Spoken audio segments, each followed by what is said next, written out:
She's waiting there for you for the sky to begin to fill with golden hues.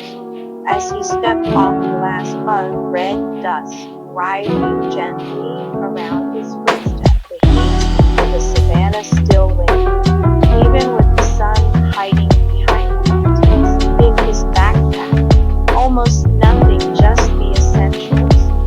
A photograph yellowed by time, a small notebook, and a dried flower pressed between the leaves. The birds sang loudly, as if announcing what he already knew in silence.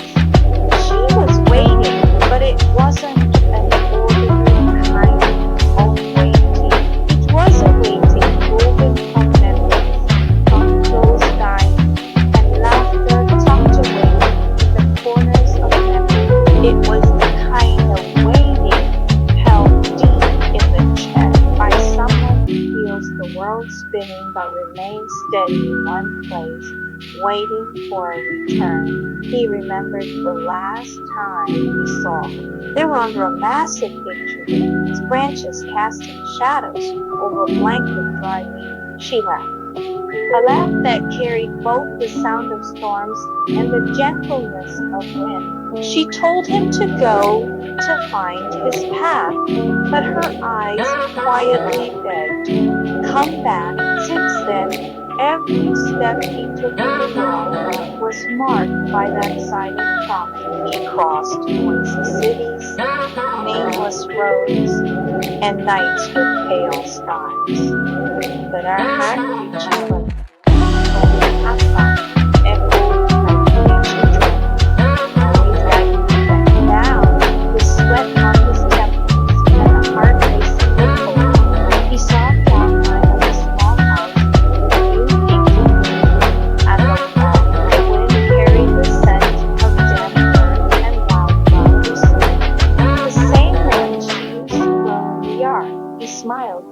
He passed the tree where someone had tied colorful ribbon. It reminded him of his notebook. They were under a massive fig tree, its branches casting shadows over a blanket of dry leaves. She laughed.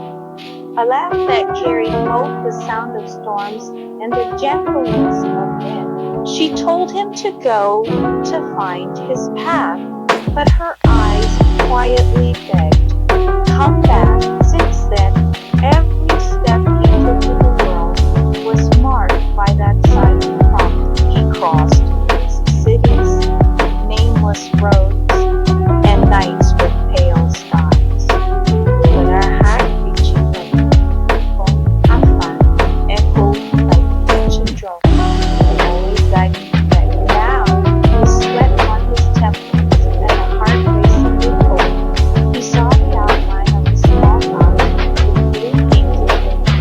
At the back, the wind carried the scent of damp earth and wildflowers, the same ones she used to grow in the yard. He smiled. He passed the tree where someone had tied colorful ribbon. It reminded him of his notebook. He opened it gently, revealing pages filled with drawings and words he had written for her, not knowing if he'd ever hand them over. Each line held love, each sketch a piece of their story. When he finally reached the gate, the world seemed to pause. Time once hurried, stood still like a lake on a windless day. She was there, standing on the porch, in a simple dress, her hair dancing with the breeze. Her eyes, now wise, still held the same glow from the day he left.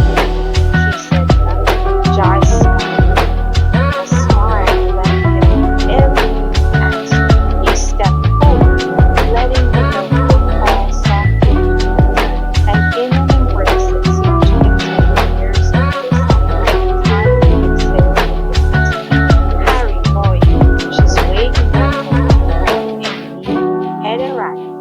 Because some words that they need to hush. They only need to recognize each other when they finally meet